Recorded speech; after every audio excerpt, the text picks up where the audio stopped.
She tore down my fence like it meant nothing.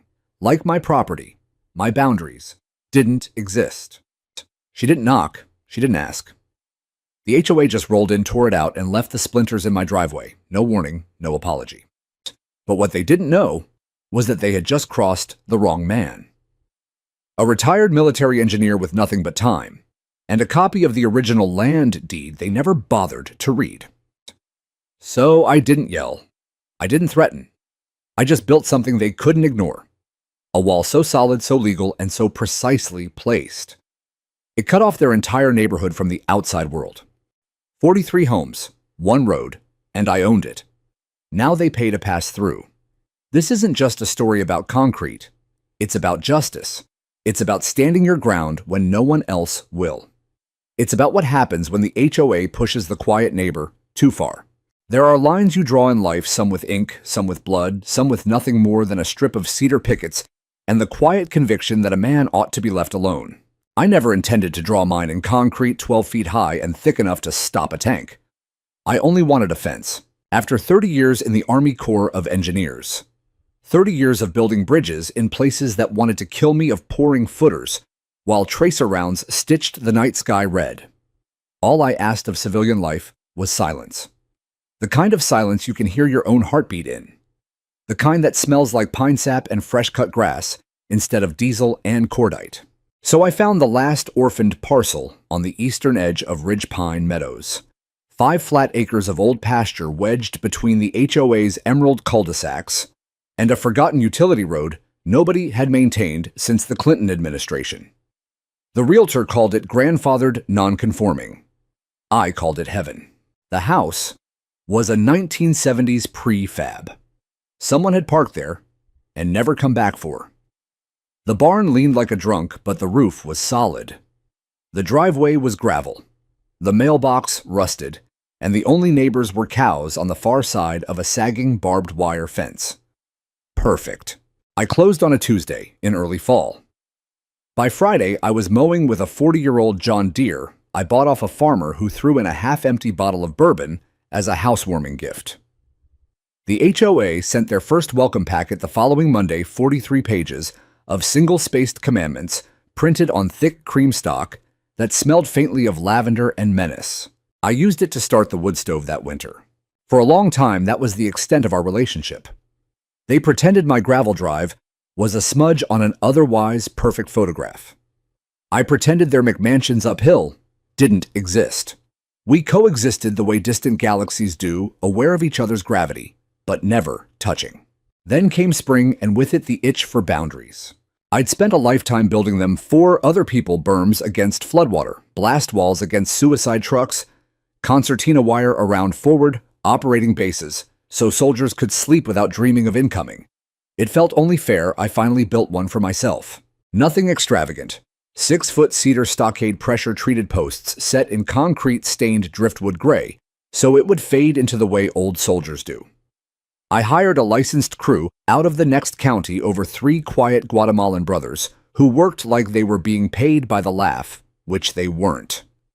I pulled the permit myself, stood in line at City Hall with coffee breath and a folder thick enough to stun a mule. The clerk stamped it without looking up. On the 3rd morning of construction, I was hauling the last load of gravel for the gate apron when the silver Lexus crested the hill like a shark cutting glass calm water. She stepped out in pressed khakis and a red fleece vest that announced in proud gold script, Ridge Pine Board, Secretary. Sunglasses perched in hair sprayed so stiff it could deflect small arms fire. Clipboard clutched like a holy relic. I killed the truck engine and waited. The only sound was cedar sap popping in the sun and the soft clink of my coffee mug against the steering wheel. "You cannot have this here," she declared, no greeting, no preamble, as though the planet had been holding its breath for her verdict. "Morning," I offered. "This structure is in direct violation of Section 7A, Visual Harmony Code. It falls within Ridge Pine's sightline envelope." I pointed to the fluorescent orange string and freshly painted boundary marks. "My sightline envelope starts right there, ma'am. 12 feet that direction is still mine." She didn't glance at the string. She didn't need to. Facts were clearly an inconvenience. Visually adjacent properties must conform to community aesthetic standards. She recited flipping pages with the crisp efficiency of someone who had never lost an argument she controlled the rules to. This prison yard look undermines the entire neighborhood's cohesion. I felt the old heat rise, the same heat that once kept me polite, while a colonel screamed about deadlines as mortars walked toward us. I swallowed it, tasted iron. Show me one line in my deed that says, "Ridgepine owns the view from your breakfast nook, and I'll pull every post by sundown." Her lips thinned until the lipstick disappeared. "You'll be hearing from the board, Mr. Dalton." She pivoted heels, stabbing the gravel like exclamation points, and marched back to the Lexus. The door shut with the soft, expensive thunk of German engineering. I watched the car glide uphill and disappear behind a row of Bradford pears planted exactly 6 feet apart the way the covenants demanded. 2 weeks later, on a morning so still the birds sounded embarrassed to break it, I came home from a VA appointment to find my fence simply erased. Not knocked down, erased. Posts sheared clean at ground level. Panels gone. Only splinters, boot prints, and the greasy black scars of heavy equipment remained. The earth looked freshly wounded, red clay churned into mud, the color of dried blood. I stood in the middle of it, with a cardboard tray of lukewarm coffee, feeling something inside my chest click into a place it hadn't occupied since Kandahar. A brass tag from the contractor's company plate lay twisted in the dirt. Someone had pried it off with channel locks and flicked it away like a cigarette butt. I picked it up, wiped it on my jeans, and slipped it into my pocket. Then I looked uphill at the perfect houses gleaming in the sun, like teeth in a smug smile, and I spoke aloud to the empty air. "All right, Karen, you want to play by the rules? We'll play by the rules." Somewhere behind those manicured hedges, a lawnmower coughed to life, oblivious. It sounded almost apologetic. I didn't yell. I didn't even curse under my breath. I just stood in the middle of the carnage with the sun warming the back of my neck and the smell of fresh sap turning sour in my nose, letting the silence do all the screaming for me. The cedar had been alive 3 days ago, fragrant golden, still bleeding resin where the saws had kissed it. Now it lay in splinters, no longer than kindling, scattered like bones after a massacre. Someone had taken the time to haul every intact panel away, no lazy pile of debris, no half-hearted destruction. This was surgical, organized, paid for. Deep tire ruts cut through the soft spring soil, dual rear wheels, probably a dually pickup pulling a flatbed. A second set of tracks, narrower, deeper, told me they'd brought a skid steer or a small track loader. The boot prints were many size, 10 size 11 one set of women's flats, with a distinctive half-moon heel I'd seen clicking across my gravel 2 weeks earlier. I walked the length of the way I once walked, blast craters in Helmand counting, cataloging, memorizing. 27 post holes now empty and weeping gray concrete slurry. 27 places where I had personally tamped gravel and poured quikrete with my own hands, whispering to the earth the way you whisper to a horse you're about to ride into battle. Easy now. This is ours. A single screw glinted in the dirt, stainless steel 3-inch deck screw, the kind I'd bought 5 boxes of. I picked it up.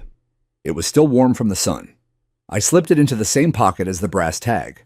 Then I did something I hadn't done since the day I left the service. I took off my cover, the faded Corps of Engineers ball cap I'd worn through 3 deployments, and held it over my heart for a full 10 seconds of silence.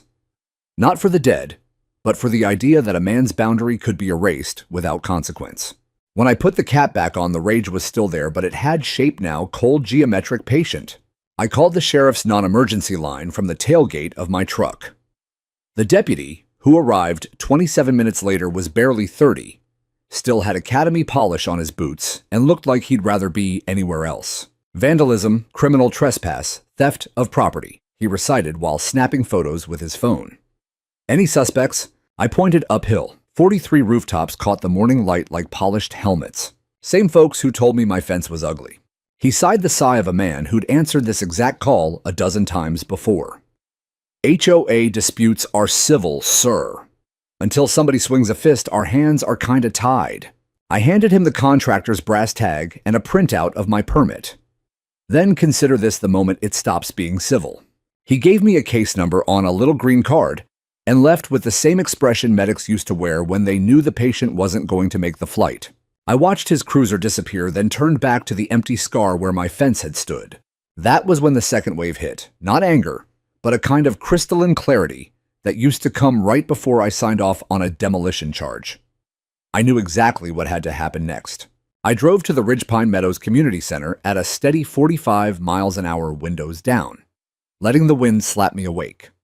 The clubhouse sat at the top of the hill like a wedding cake somebody had forgotten to cut white columns. Fake shutters, a stone sign that read, Ridgepine Meadows, a covenant-protected community, in letters so proud they looked ready to salute. Inside smelled of lemon furniture polish, microwave popcorn, and the faint floral perfume Karen wore like body armor. The corkboard by the entrance was a pastel shrine to Suburban Dreams yoga in the park lost cat, answers to Mr. Sprinkles, and dead center pinned with a blood-red pushpin last Thursday's board minutes. I read it twice to be sure my eyes weren't lying. New business, item 4. Unesthetic barrier on East Perimeter Lot, Dalton. Undermines neighborhood cohesion and property values. Motion to implement corrective action carried 4-0. Karen's handwriting tight, angry little slashes that looked like they'd been written with a scalpel instead of pen. No recorded discussion. No notice requirement. No vote from the full board. Just 4 people in a room deciding my boundary didn't deserve to exist. I took a photo with my phone, the flash popping white against the glossy paper like a muzzle flash. The automatic doors whooshed open and closed behind me 3 times while I stood there deciding whether to laugh, cry, or start breaking things. I did none of the above. Instead, I walked out, climbed back into my truck, and drove home with the windows still down, and Johnny Cash turned up loud enough to rattle the coffee cups in the door pockets. That night, I sat on the porch with a yellow legal pad, a bottle of Maker's Mark, and every document I'd ever received about this land. The bourbon stayed capped. I needed my head clear.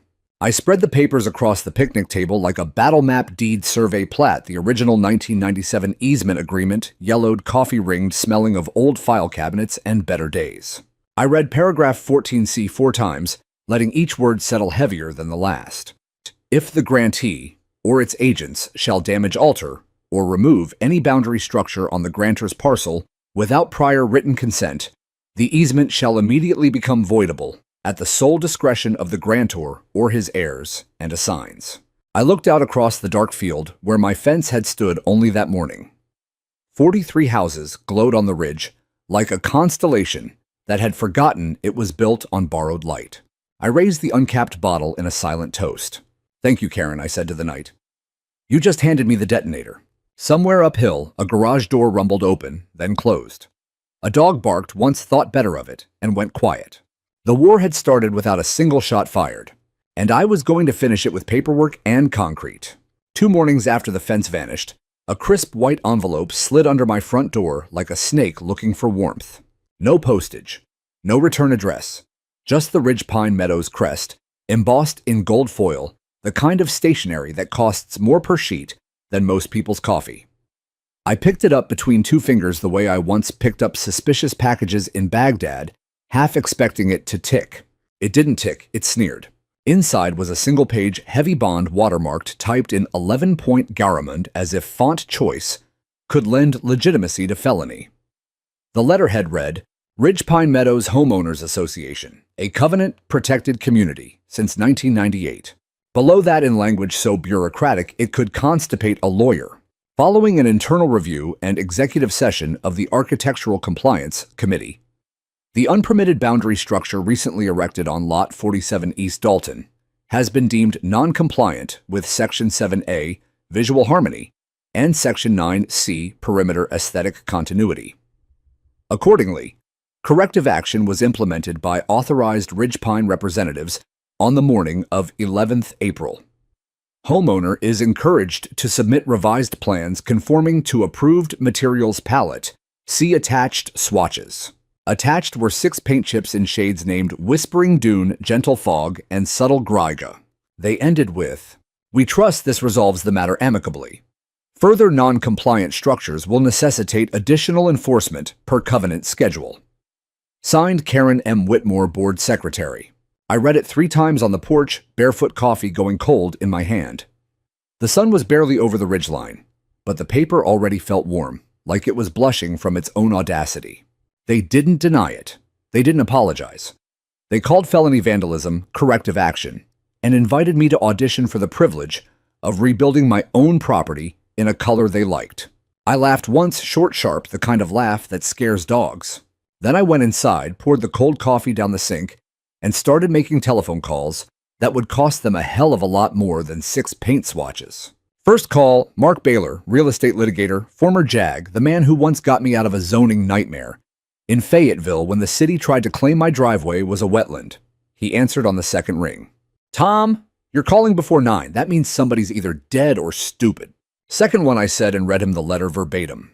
Mark was quiet long enough for me to hear ice clink in whatever he was drinking for breakfast. They put it in writing, he finally asked, voice soft with wonder. Gold embossed letterhead. He laughed the way a wolf laughs. Frame it. Then send me everything you have on the easement. I'm buying new boots. This is going to be fun. Second call, Jorge Morales, retired municipal engineer, the man who taught half the county how to pour concrete that wouldn't crack in an earthquake. We'd built levees together after Katrina drank warm beer in the mud and swore we'd never work for civilians again. He broke that promise the moment I said the word HOA. Meet me at your place tomorrow at dawn, he said. Bring coffee and the plat map. We're going surveying. Third call, nobody. I hung up, opened my gun safe, and took out the old Pelican case that hadn't seen daylight since Afghanistan. Inside, wrapped in oilcloth, was my grandfather's brass transit level, the one he used to lay out the family farm in 1938. I cleaned the lenses with a silk cloth, set it on the kitchen table like a relic, and felt something ancient settle in my chest. That afternoon, I walked the property line again this time, with a can of blaze orange spray paint and a 100-foot tape. I marked every pin, every offset, every inch of the narrow asphalt strip the HOA used as their only entrance. 43 homes, one road, and every square foot of it sat on a forgotten ribbon of land still titled to me. The 1997 easement floated up in my memory like a ghost with perfect teeth. I went back inside and printed 4 documents in triplicate. 1. The original easement agreement paragraph 14C highlighted in calm murderous yellow. 2. The certified survey showing the road entirely on my parcel. 3. The contractor's paid invoice and time-stamped photos of the fence before and after corrective action. 4. Karen's letter now scanned, annotated, and titled Exhibit A, Confession. I slid everything into a fresh manila folder labeled in black Sharpie Operation Shame. Then I sat on the porch until the stars came out, listening to the neighborhood settle into its evening routine, garage doors, rumbling sprinklers hissing a distant father calling kids in from the cul-de-sac. 43 families going about their lives on borrowed pavement, completely unaware that the man they just declared war on had spent 3 decades learning how to win wars with paper and concrete. Around midnight, I walked to the end of my driveway with a folding chair, a thermos of fresh coffee, and a red lens headlamp. I sat in the dark and watched headlights sweep down the hill, slow turn onto my road, accelerate past my mailbox without a clue that they were already owed me rent. A silver Lexus passed at 12:17 a.m. Karen, coming home late from whatever emergency meeting my missing fence had apparently caused. She didn't see me, but I saw the brake lights flare for half a second as she glanced at the empty scar where the cedar used to stand. I smiled into the darkness, raised my mug in salute. Sleep tight, Karen. Tomorrow the grown-ups start playing, and we play for keeps. The first brick wasn't a brick at all, it was a hole. At 5:47 a.m. the next day, Jorge's battered white F-350 rolled down my driveway, pulling a trailer loaded with a transit, a laser level, and a mini excavator that looked like a yellow dinosaur waking up angry. Behind him came his 2 sons, Mateo and Luis, both built like bridge pilings and grinning like kids on Christmas. Jorge stepped out, boots hitting gravel with the authority of a man who had poured more concrete than most people have drunk coffee. He handed me a steaming thermos of Café de Olla cinnamon brown sugar thick enough to stand a spoon in. "You sure you want to do this, hermano?" he asked, squinting uphill at the sleeping rooftops. "Once we start, there's no polite way to stop." I took a long drink. The spice burned exactly right. "I'm done being polite." He nodded once, the way men do when words become unnecessary, and clapped me on the shoulder hard enough to rattle teeth. We started at the southeast corner pin, an iron rod driven in 1953, still solid as the day it was set.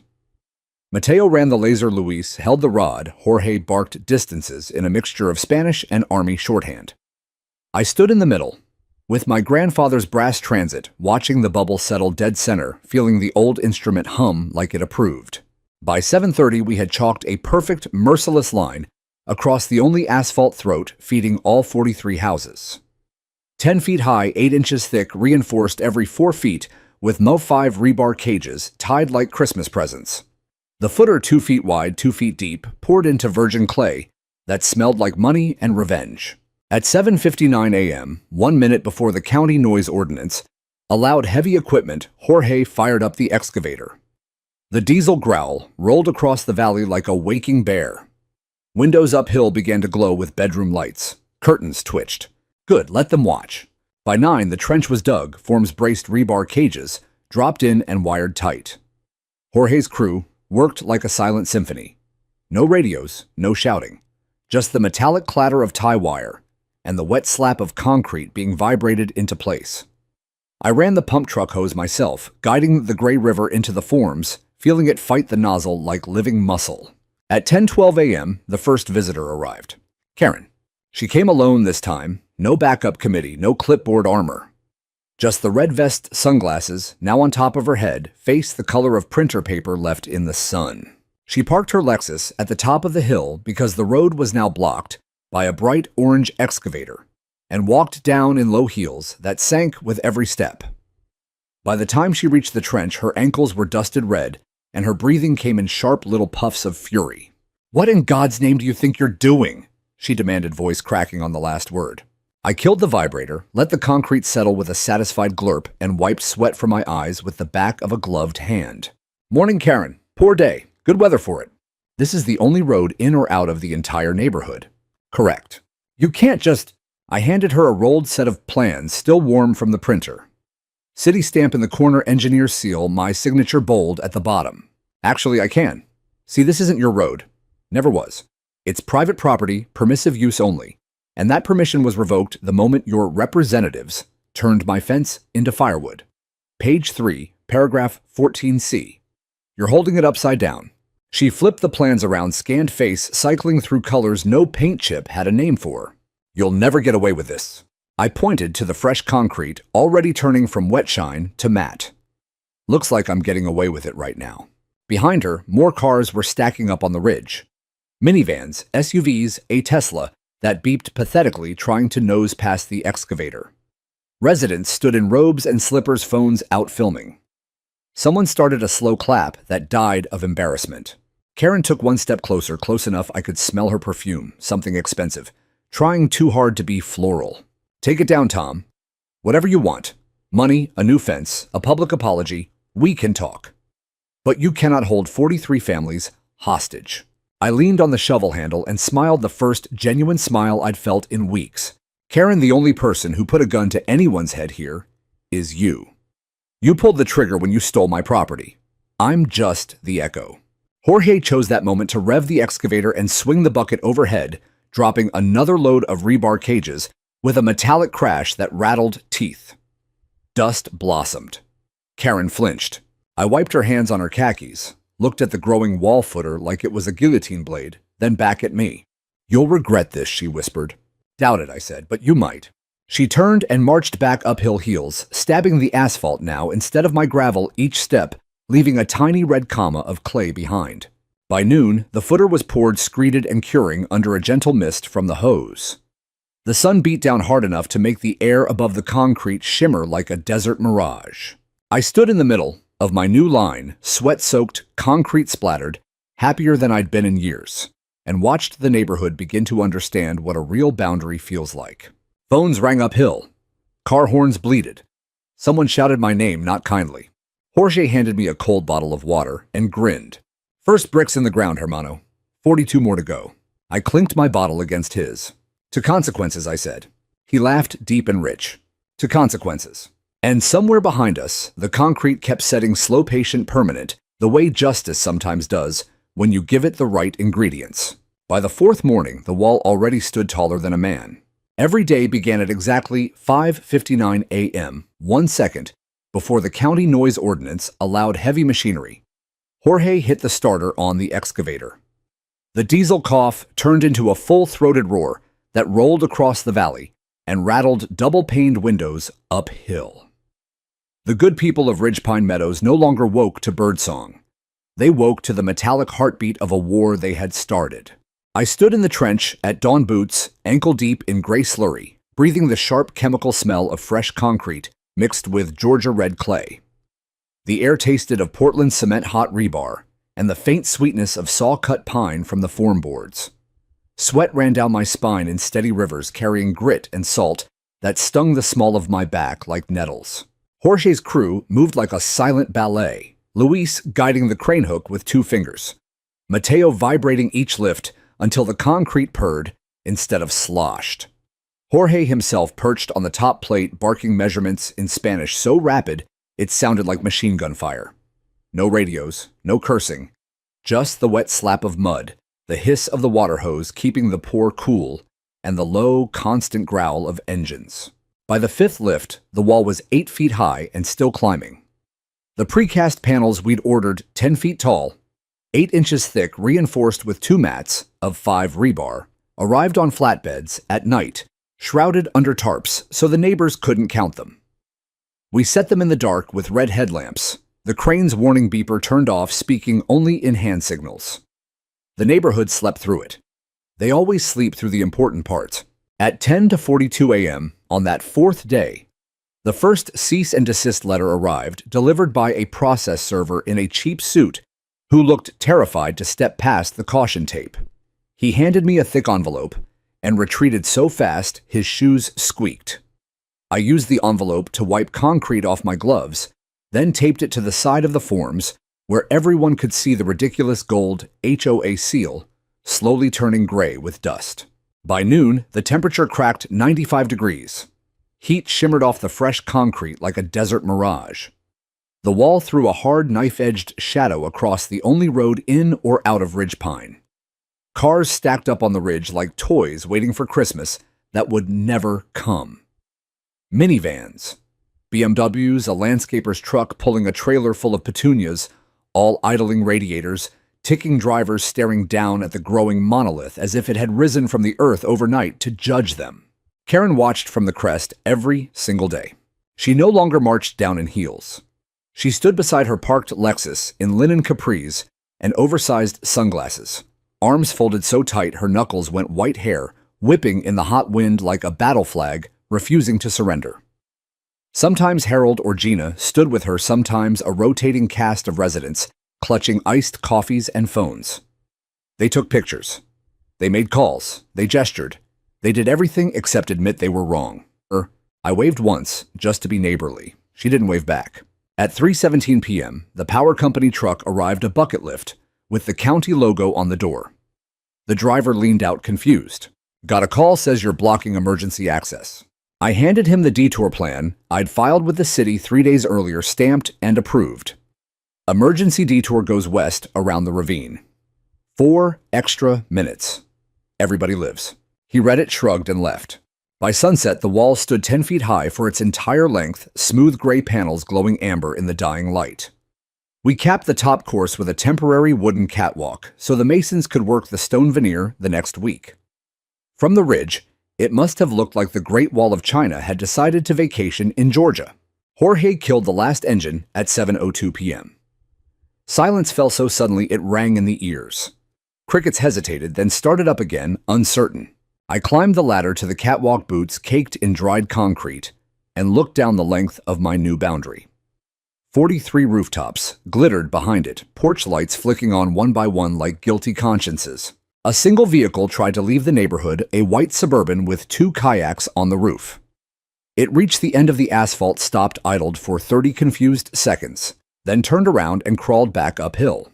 I sat on the top plate legs dangling over a 10-foot drop and drank warm water from an igloo jug that tasted of plastic and victory. Jorge joined me, lighting a cigarette with hands that never shook, even when we were pouring bridge piers under fire in Iraq. "They're starting to understand," he said, exhaling smoke toward the stars just coming out. "They understand the wall is real," I answered. "They still don't understand it's permanent."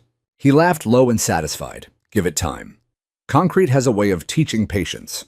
Below us, the fresh pour gave off a gentle steam in the cooling night, the smell of hot stone and wet earth rising like incense. Somewhere uphill, a baby cried. A dog barked once and was hushed. Garage doors stayed closed. I leaned back against a stack of rebar, closed my eyes, and listened to 43 families discover what silence actually sounds like when it's no longer theirs to break. Tomorrow we would pour the last lift and set the gateposts. Tonight the wall was already doing its job. It wasn't keeping anyone out yet. It was teaching them what out feels like.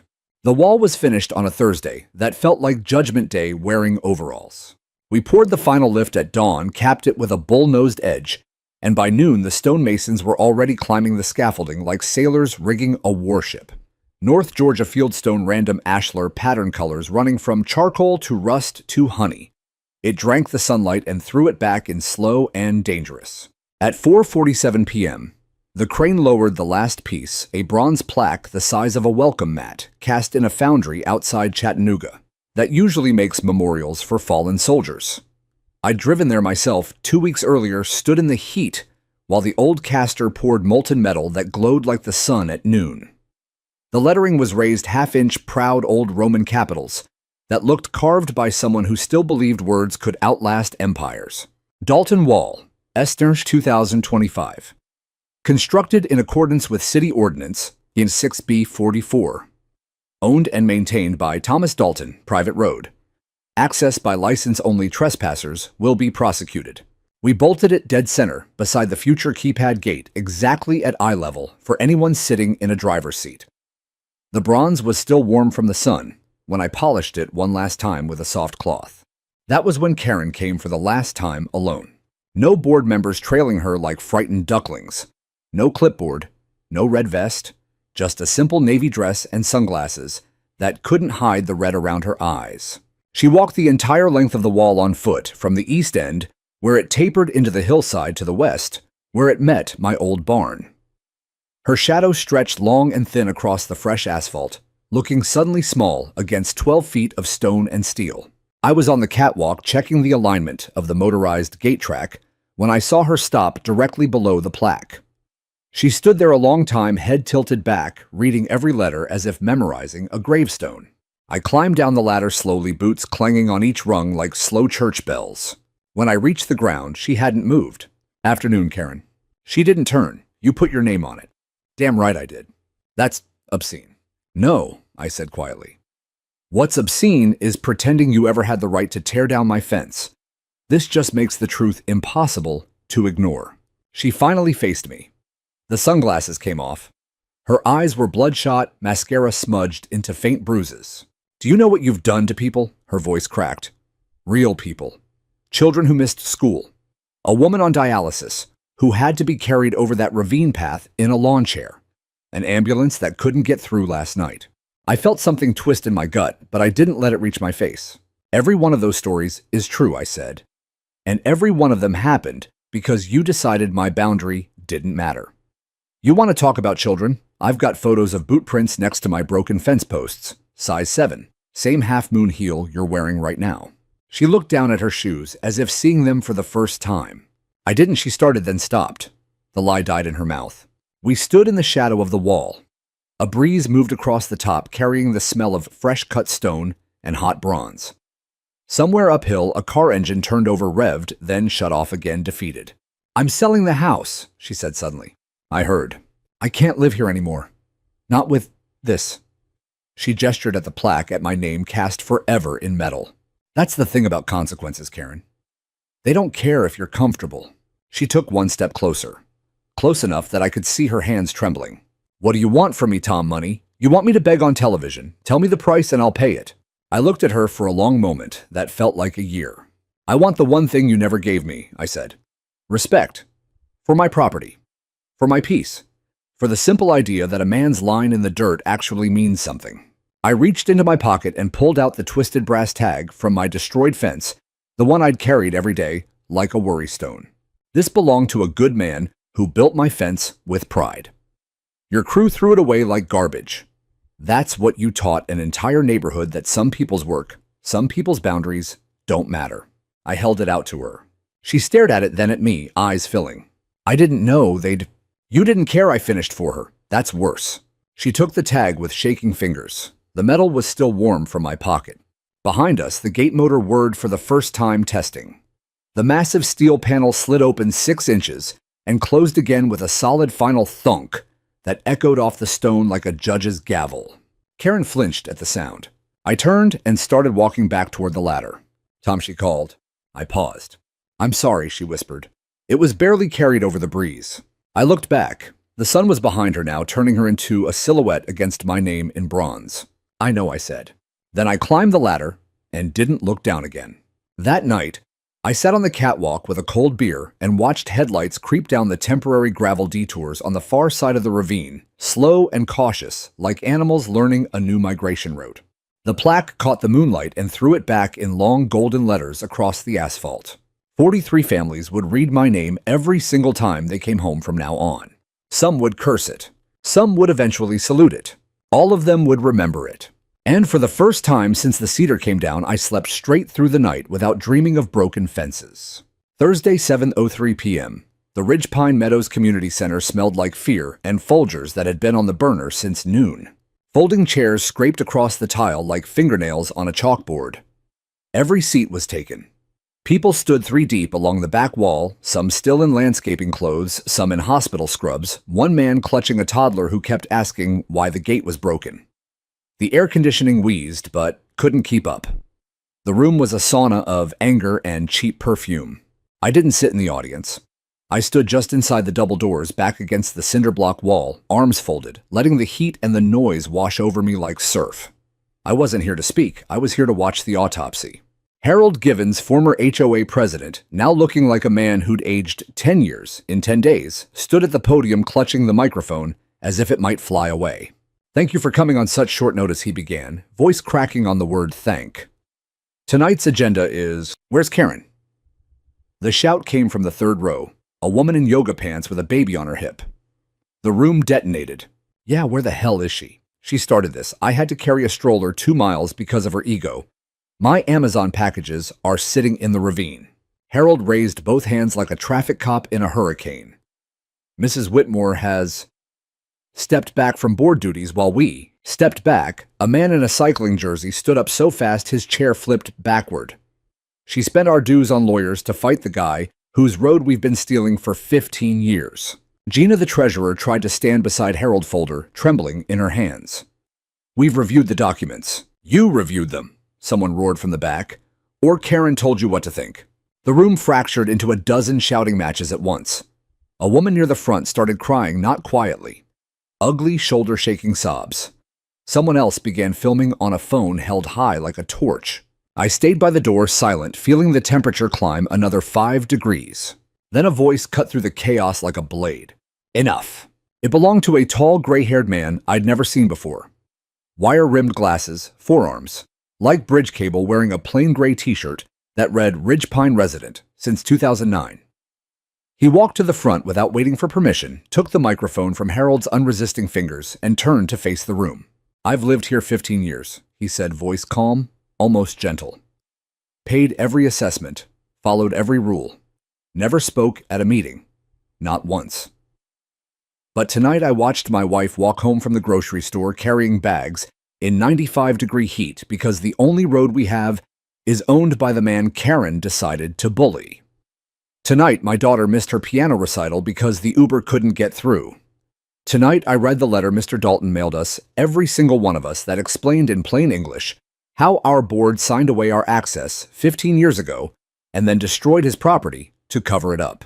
He held up my letter, the one I'd delivered personally to every mailbox. This isn't about Mr. Dalton anymore. This is about us letting one person turn this neighborhood into her personal kingdom while the rest of us paid for the crown." Dead silence. Even the baby stopped fussing. He turned to Harold, Gina, the rest of the board lined up like defendants. I moved for an immediate vote of no confidence in the entire board. All officers, all committee chairs, clean slate, tonight. A second voice, a woman in scrubs, shot up. Seconded. Harold tried one last time. "That's not how the bylaws." "It is tonight," the gray-haired man said, and the room erupted in a single roaring yes that rattled the windows. Hands shot into the air. Someone started counting out loud. Phones flashed photos of the vote like it was January 6th in miniature. Harold's shoulder sagged. Gina dropped her folder. Papers fluttered across the stage like surrender flags. In less than 90 seconds, the old board was gone. Vacated, erased. People actually cheered not polite, golf clap cheers, raw, throat-tearing cheers born of 2 weeks of bottled terror finally uncorked. I slipped out the side door before the celebration spilled into the parking lot. Outside, the night was warm and thick with honeysuckle. Fireflies blinked above the retention pond like slow-motion gunfire. A young woman in her late 20s followed me out baby carrier, slung over one shoulder, eyes shining with exhaustion and gratitude. "You're Tom Dalton," she said, not a question. I nodded. She shifted the sleeping infant higher on her chest. I just wanted to say, thank you, for standing up when none of us had the guts to. I looked at her a long moment, then at the community center windows glowing orange with shouting silhouettes. "I didn't do it for thanks," I said. "I know," she answered. "That's why it worked." She walked away toward the temporary gravel path that now served as the neighborhood's front door, hips swaying under the weight of groceries, and a sleeping child not once looking back. Behind me, the clubhouse doors burst open, and the newly liberated residents poured out laughing, crying, hugging strangers, some already talking about new bylaws, open books, term limits. I walked home under a sky full of stars, boots crunching on fresh gravel, the wall rising black and silent beside me. Halfway there, I passed a little boy on a bicycle, with training wheels staring up at the stone like it was a dinosaur skeleton. "Is that your wall, mister?" "It is now," I said. He considered this tongue poking from the corner of his mouth. "It's cool," he decided, and pedaled off into the dark. "Cool." From the mouth of babes. I smiled all the way to my porch, poured 2 fingers of Maker's Mark, why still didn't drink, and toasted the night. The Queen was dead. Long live the Republic. The courthouse smelled like lemon oil desperation and the ghost of 1,000 bad decisions. County Courtroom 3B was small oak-paneled air conditioning set to meat locker. A ceiling fan turned lazily overhead, pushing cold air across rows of hard pews, already packed with Ridgepine residents who had shown up not as spectators, but as witnesses to an execution. I sat at the defendant's table, in a navy suit I hadn't worn since my retirement ceremony, boots polished for the first time in years.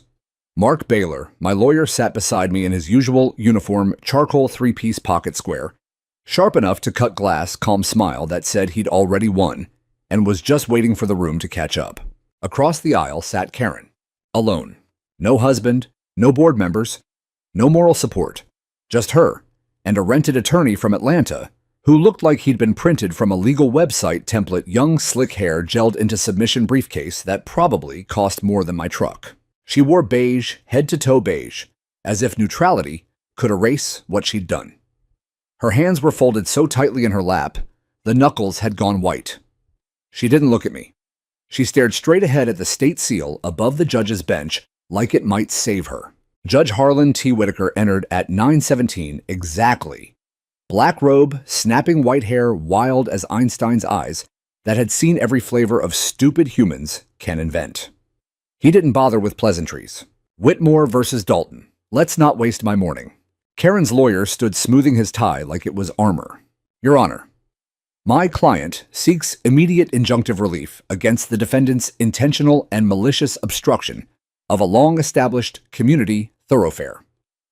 Mr. Dalton has weaponized an obscure 1997 easement clause to extort an entire neighborhood hostage, causing emotional distress, economic harm, and danger to public safety." Mark was on his feet before the kid finished the sentence. "Objection. Theatrics. Also factually illiterate." Judge Whitaker's eyebrow climbed. "Counsel, you'll have your turn. Sit." The kid sat. Mark stayed standing. The judge sighed. "Mr. Baylor, I assume you brought something sharper than sarcasm." Mark smiled the smile of a man holding 4 aces and a loaded shotgun. He walked to the bench and laid down a single stack of documents bound in blue backing thick enough to stun a mule. Exhibit A, original, 1997 easement, with termination clause highlighted in calm, lethal yellow. Exhibit B, certified survey showing the HOA road 100% on my parcel. Exhibit C, time-stamped photos of my destroyed fence, complete with Karen's distinctive half-moon heel print in the mud. Exhibit D, Karen's own signed deed number 84703 from 2009, relinquishing any claim to the road for a wider driveway. Exhibit E, The HOA's gold-embossed corrective action letter confessing to the vandalism. Exhibit F. The television interview where she called me an extortionist holding children hostage. He laid the last one down with a soft, deliberate slap that echoed like a gunshot. Plaintiff's entire case rests on the claim that she has a legal right to use my private property, Mark said, voice conversational. She forfeited that right 15 years ago in her own handwriting. Then she destroyed my client's permitted fence to hide the fact. We're not here to defend a wall, Your Honor. We're here to bury a lie. The courtroom was so quiet, I could hear Karen breathing through her mouth. Judge Whitaker flipped through the stack, slowly, lips moving as he read. When he reached deed number 84703, he actually paused, looked over his glasses at Karen, then at her lawyer. Counsel, did you read this before you filed? The kid opened his mouth, closed it, opened it again. We believe the clause is ambiguous. It's initialed in blue ink by your client, the judge said dryly, right next to the notary seal. I've seen less unambiguous confessions in murder trials. A ripple of nervous laughter ran through the gallery. Someone in the back whispered, "Oh my God." Mark wasn't finished. We move for summary dismissal of all plaintiff claims with prejudice, and we drop our counterclaims for defamation and trespass in exchange for one thing: a signed, irrevocable declaration that Karen Whitmore and the Ridge Pine Meadows HOA acknowledge they have zero legal interest, past, present, or future in the Dalton private road, and a permanent non-disparagement clause enforceable by contempt. He looked directly at Karen for the first time. Take the deal, ma'am. Or we proceed to trial and let the jury decide how much your television tears are worth. The judge leaned forward. Mrs. Whitmore, your counsel has 30 seconds to advise you. After that, I rule. The kid whispered frantically in her ear. I watched her face cycle through every stage of grief in fast forward. Finally, she stood. I'll sign, she said. Her voice was small, cracked, nothing like the woman who once marched across my gravel like she owned the planet. Judge Whitaker didn't smile, but his eyes did. Excellent. Court reporter will prepare the order. Case dismissed. We're done here. He banged the gavel once. The sound cracked like a starter pistol. The gallery exhaled as one living thing. Karen's lawyer packed his briefcase with shaking hands. Karen herself stood frozen for 3 full seconds, then walked out without looking left or right. The big double doors closed behind her with the soft finality of a coffin lid. Outside in the hallway, neighbors I barely knew shook my hand, slapped my back, offered to buy me lunch, dinner, a new truck, their firstborn. A woman I recognized as the yoga pants mom from the clubhouse hugged me so hard my ribs creaked. I thanked them, but I was watching the front doors. Karen emerged last alone, clutching her purse like a life raft. She paused on the top step, blinking in the bright sunlight as if she'd forgotten what day looked like. For one heartbeat, our eyes met across the courthouse lawn. I gave her the smallest nod a man can give. Not forgiveness, not triumph, just acknowledgement. She looked away first. Then she walked down the steps, got into a waiting Uber, and disappeared around the corner forever. Mark came up beside me, loosening his tie. Feel like $1 million, he asked. I watched the empty space where her car had been. No, I said. Feels like the scales just balanced. He laughed and clapped me on the shoulder. Same thing, brother, same thing. Behind us, the courthouse bells rang noon clear and clean, the sound rolling over the town square like absolution. I breathed it in, and for the first time since the cedar came down, felt the weight lift clean off my chest.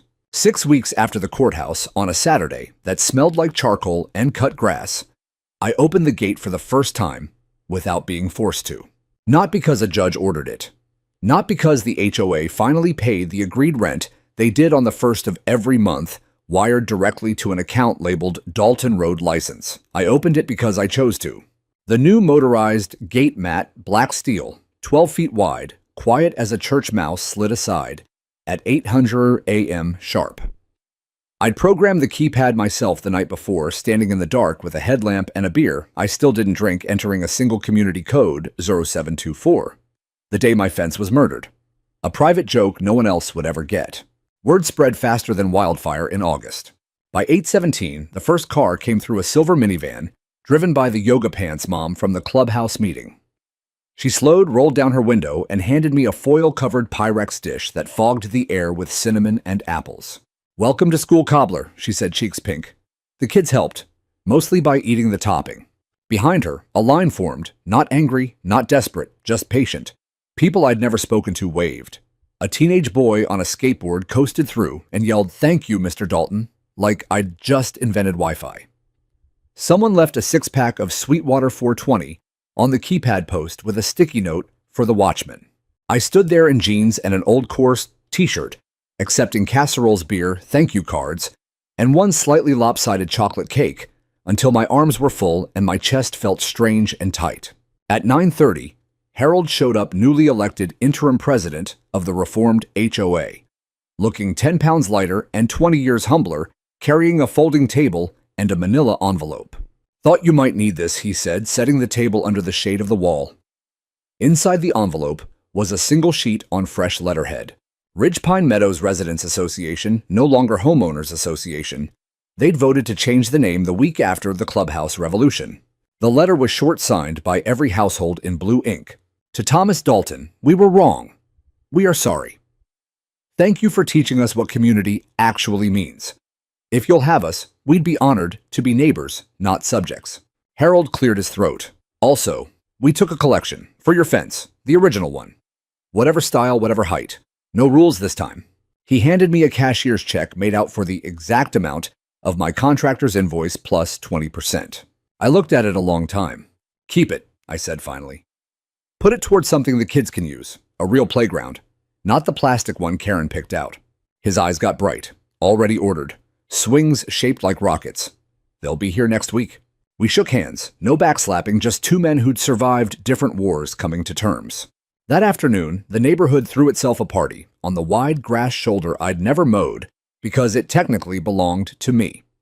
They brought grills, coolers, folding tables, Bluetooth speakers playing everything from Zac Brown to Sinatra. Children ran through the open gate like it was the finish line of a race they'd been forced to run for weeks. I grilled ribs with my grandfather's sauce recipe, the one that requires bourbon. You actually pour into the pot, not just wave over it. Jorge and his sons showed up with cases of Mexican Coke and stayed to eat 3 racks by themselves. Mark arrived in a Hawaiian shirt loud enough to be seen from space and declared himself official legal counsel to the barbecue. At dusk, someone strung Edison bulbs along the outside of the wall. They glowed soft amber against the stone, turning the whole structure from fortress to hearth. A little girl with braids and light-up sneakers tugged my sleeve. "Mr. Dalton, can we take a picture on your wall?" I looked at the crowd faces I now knew by name, some still shy, some already drunk on cheap beer and relief, and felt something loosen in my chest. I hadn't realized was knotted. "Long as your parents say it's okay." 23 kids lined up on the catwalk before the night was over, parents snapping photos, laughing, shouting, "Say cheese," while the wall that had once terrified them became the best jungle gym in town. Later, when the stars came out and the music turned slow, Harold found me again. "We're writing new covenants," he said quietly. "Short ones, readable, 1 page. And we left a blank section at the bottom. For your rules. Whatever you want, it goes in. Unanimous vote."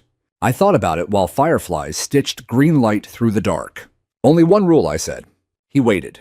"Respect the line I told him, that's all, ever." He smiled like a man who'd just been handed his life back. Done. Midnight came and went. The last family packed up their folding chairs. The gate closed behind them with a soft, satisfied click. I stood alone in the quiet, ribs aching from laughter, hands smelling of smoke and brown sugar. For the first time since I'd bought this land, the night sounded full crickets, distant laughter, a dog barking joy instead of warning. I looked up at the wall, my wall bathed in moonlight bronze plaque, gleaming like a quiet promise. Then I did something I hadn't done in years. I left the gate standing open. All night. Just because I could. Years have passed since the concrete set, but some mornings I still wake before dawn and walk to the gate just to watch the sky turn from black to rose behind the stone. The wall stands exactly as we built it, 12 feet at the crown, 8 at the wings. Fieldstone now weathered the color of storm clouds and honey. Moss has begun to soften the mortar joints. A climbing rose I never planted, someone's quiet gift, has rooted in a crack near the plaque and throws scarlet blooms over the top every June, as if the wall itself decided it was tired of looking angry. My new cedar fence went up the spring after the party 6-foot stockade again, but this time stained a soft driftwood gray and topped with a narrow cap rail wide enough for coffee cups. The neighborhood kids use it as a balance beam when they cut through my yard on their way to the rocket swings Harold built with the money I gave back. Karen's house sold within a month to a quiet retired couple from Ohio. They planted hydrangeas the first week and never once asked about the wall. When the wife brought over a basket of tomatoes from her garden, she simply said, "Heard you like BLTs," and left it at that. Some stories don't need retelling. The gate stays open most days now. The keypad still works, code unchanged, 0724, but the motor is rarely needed. People wave when they pass. Some slow down just to say hello. A few still call me Mr. Dalton. Most call me Tom. I replaced the old barn with a proper workshop cedar siding, skylights, a small porch facing the wall, so I can sit in the evenings and watch the stone drink the last light. Jorge helped frame it. Mark came to every barbecue and eventually married the yoga pants mom from the clubhouse. Their little boy learned to walk holding on to my gatepost. Some nights I fire up the grill even when no one's coming, just to smell smoke and brown sugar drifting across the road. The scent carries uphill now into open windows where people no longer flinch at the smell of burning cedar. I kept one thing from the war. The twisted brass tag for my first fence, the one Karen's crew threw away, hangs on a rawhide cord above my workbench. I polished it once, then decided the dents told the story better. It catches the light when I plane a board or tune up a lawnmower for a neighbor who's too busy with kids to do it himself. Sometimes, a new resident will ask about the wall, eyes wide at the sheer size of it. I tell them the short version: once upon a time, somebody forgot whose land they were standing on. The wall reminded them. They always laugh, thinking it's a joke. Only the old-timers, the ones who carried strollers through the ravine, understand the punchline. Last week, a moving truck pulled in across the street. Young family, 2 little girls with braids, and a dog that barks at everything. The dad walked over while they were unloading boxes, wiped sweat from his brow, and pointed at the plaque. "That thing real?" he asked. "You really own the road?" "Every inch," I said. He looked at the wall, the open gate, the kids already running through my yard chasing fireflies. "Mind if we cut through sometimes?" I handed him a cold bottle of water from the cooler I keep by the keypad now. "Long as you close the gate behind the dog," I said. He grinned. "Deal." That night, I sat on the workshop porch with a glass of tea, still no bourbon free, and watched their porch light come on for the first time. The little girls danced in the driveway, while their parents unpacked boxes marked kitchen and memories. The rose on the wall dropped a single red petal. It drifted down, landed on the bronze letters of my name, and stayed there. I left it. Some things are prettier when you let them rest exactly where they fall. The crickets started. A breeze moved through the lavender I planted where the broken pickets used to lie. Somewhere a screen door slammed, followed by a mother's laugh and a father calling bedtime. I leaned back in my head against the warm cedar post I'd planed myself and listened to the quiet settle over both sides of the line. It sounded like peace. It sounded like victory. It sounded like home. And for the first time, in 30 years of building walls for other people in deserts, in flood zones, in war zones, I finally understood the difference between a wall that keeps the world out and one that simply reminds the world where you begin. Mine does the second, and that has made all the difference.